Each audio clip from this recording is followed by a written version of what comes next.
আজকে আমি তোমাদের বর্ধমান বিশ্ববিদ্যালয়ে যারা এবছরে ফোর্থ সেম পরীক্ষা দেবে তাদের দর্শনের মেজরের সিলেবাস এবং সাজেশন দুটোই আমি একসাথে আপলোড করলাম।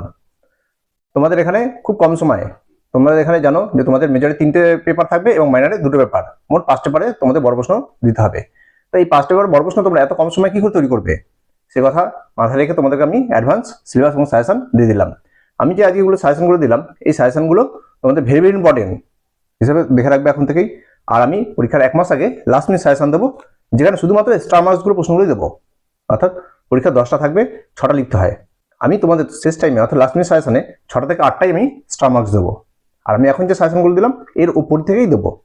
আজকে আমি এক্সট্রা মার্কস বলবো না, আমি ভেরি ইম্পর্টেন্ট প্রশ্নগুলো তোমাদেরকে তুলে দিলাম প্রত্যেকটা অধ্যায় ধরে, অর্থাৎ সিলেবাস অনুযায়ী তোমাদেরকে পুরো প্রশ্নগুলো দিয়ে দিলাম। তোমরা এখন থেকে সেগুলো মুখস্থ করো, দিয়ে লাস্ট টাইমে আমি স্টারগুলো দেবো, সেগুলো শুধুমাত্র ভালো করে দেখে যাবে, পরীক্ষা তোমাদের ভালো নম্বর চলে আসবে। আর তোমরা যারা এখনো চ্যানেলটি সাবস্ক্রাইব করনি অবশ্যই সাবস্ক্রাইব করে রাখবে, আর লাইক কমেন্ট তো অবশ্যই করবে।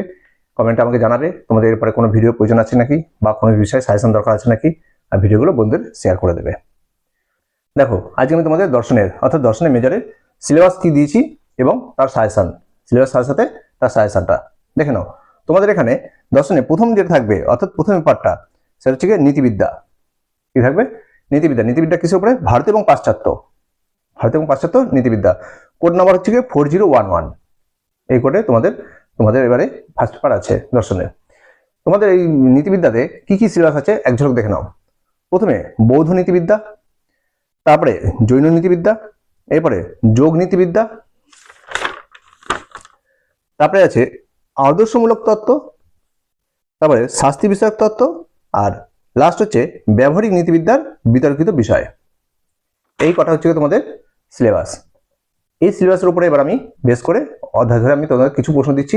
এই কটা প্রশ্নই তোমরা ভালো মতো মুখস্থ রেখে যাও এখন থেকে, তাহলে দেখবে তোমরা কেউ আর সাপ্লি পাবে না, প্রত্যেকেই পাস করে যাবে।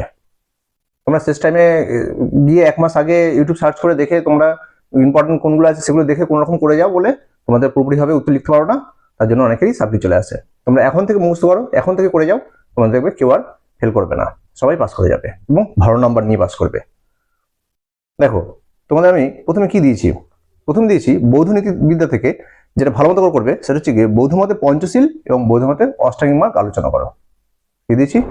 বৌদ্ধ মতের অষ্টাঙ্গিক মার্গ এবং পঞ্চশীল, এই দুটো ভালো মতো করে যাও। এরপরে জৈন নীতিবিদ্যা থেকে কি দেখবে? জৈন নীতিবিদ্যা থেকে দেখবে যে জৈন মতে পঞ্চ অনুব্রত এবং পঞ্চ মহাব্রত আলোচনা করো। কি দিয়েছি? জৈন মতে পঞ্চ অনুব্রত এবং পঞ্চ মহাব্রত আলোচনা করো এবং উভয়ের পার্থক্য। এর সাথে দেখবে যেটা সেটা হচ্ছে গিয়ে জৈন মতে অহিংসা এবং ত্রিরত্ন। ঠিক আছে, তাহলে কি দিলাম দেখো, জৈন মতে পঞ্চ অনুব্রত এবং মহাব্রতের বলতে কি বোঝো এ সম্পর্কে আলোচনা এবং উভয়ের পার্থক্য, এ সম্পর্কে আলোচনাটাই উভয়ের পার্থক্য হয়ে যাচ্ছে। ঠিক আছে, এরপরে দেখো কি দিলাম যোগ নীতিবিদ্যা থেকে। যোগ নীতিবিদ্যা কি দিয়েছি? সমাধি কি, বিভিন্ন প্রকার সমাধি আলোচনা করো। কি দিলাম? সমাধি কি, বিভিন্ন প্রকার সমাধি আলোচনা করো। বিভিন্ন প্রকার সমাধি আলোচনা করো কোনটা সেটা একটু উল্লেখ করে দিই, কারণ তোমাদের তার মধ্যে থেকে সমাধির মধ্যে থেকে ওগুলি থেকে 5 নম্বর প্রশ্ন আসতে পারে। কি আছে? সমাধি হচ্ছে সম্প্রজ্ঞাত সমাধি এবং অসম্প্রজ্ঞাত সমাধি। সম্প্রজ্ঞাত সমাধি এবং অসম্প্রজ্ঞাত সমাধি বলতে কি বোঝো উভয়ের পার্থক্য, এভাবেও আসতে পারে। তারপরে কি আছে? সম্প্রদায় সমাধি সম্পর্কে আলোচনা বা অসম্প্রজ্ঞাত সমাধি সম্পর্কে আলোচনা এবং উভয়ের পার্থক্য। একটা প্রশ্ন করে গেলেই তোমাদের সবকটা হয়ে যাচ্ছে। ঠিক আছে, নেক্সট প্রশ্ন দেখো, অষ্টাঙ্গ যোগ সম্পর্কে আলোচনা করো। কি দিয়েছি? অষ্টাঙ্গ যোগ সম্পর্কে আলোচনা, যোগ নীতিবিদ্যার অষ্টাঙ্গ যোগ। এবার দেখো অষ্টাঙ্গ যোগ মানে কি 8টা যোগ আছে, তার মানে অষ্টাঙ্গ যোগ আলোচনা 10 নম্বরের। অষ্টাঙ্গ যোগ আলোচনা যদি একসাথে আসে 10 নম্বরের করলে, এর ভেতরে কিন্তু আছে অষ্টাঙ্গ যোগের ইম্পর্টেন্ট আছে 3টে, অর্থাৎ 8টা যোগের মধ্যে 3টে যোগ ভালোভাবে একটু দেখে যাবে ভেতর থেকে। সেটা হচ্ছে গিয়ে জপ, নিয়ম আর সমাধি। সমাধিটা আমি আগেই প্রশ্ন দিয়ে দিয়েছি, তাই তোমরা এটা পেয়ে গেলে। আর এবারে রাখলাম অষ্টাঙ্গ যোগের মধ্যেই জম, নিয়ম, সমাধি। ঠিক আছে, এরপরে প্রশ্ন যোগ মতে অহিংসা বা যোগ নীতিবিদ্যা অহিংসা সম্পর্কে আলোচনা করো। ঠিক আছে, তারপরে দেখো এবারে আদর্শমূলক তত্ত্ব থেকে। আদর্শমূলক তত্ত্ব থেকে কি প্রশ্ন রেখেছি দেখো, কর্মকর্তব্যবাদ ও নীতি কর্তব্যবাদ সম্পর্কে আলোচনা করো। কি দেখবে? কর্মকর্তব্যবাদ সম্পর্কে আলোচনা এবং নীতি কর্তব্যবাদ সম্পর্কে আলোচনা দেখে যাবে।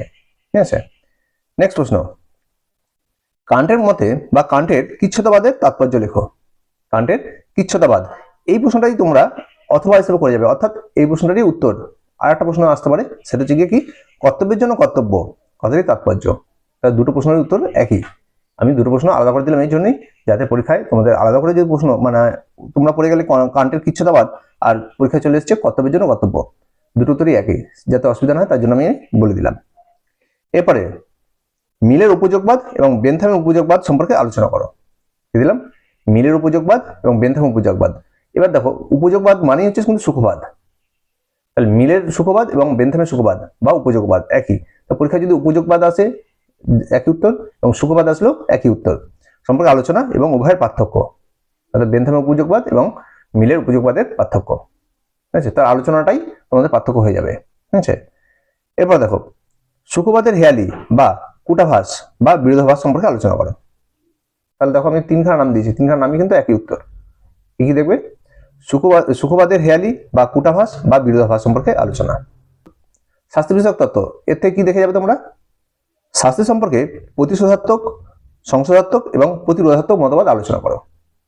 কি দিলাম, শাস্তি সম্পর্কে প্রতিশোধাত্মক, সংশোধাত্মক এবং প্রতিরোধাত্মক তিনটে মত আলোচনা করো। তার মানে তিনটে প্রশ্ন কিন্তু এটা কিন্তু একসাথে আমি বললাম ঠিকই, কিন্তু এটা তিনটে প্রশ্ন। তিনটে প্রশ্ন ভালো মতো করে যাও, আমি তোমাদের লাস্ট মিনিট সাজেশনের সময় একটা স্টার মার্কস দেবো, তার মধ্যে কিন্তু কম পেয়ে যাবে। আমি আজকেও বলতে পারি, কিন্তু আজকে বলবো না এই জন্য, তাহলে তোমরা ওই স্টার মার্কসগুলি এখন থেকে করবে, আর অন্য প্রশ্নগুলো তৈরি করবে না। তোমরা যাতে সবকটা প্রশ্ন তৈরি করো, তার জন্য কিন্তু এখন থেকে আমি এইভাবে প্রশ্ন বলছি। আমি লাস্ট মিনিট সাজেশনে স্টার মার্কসগুলো দেবো, ঠিক আছে।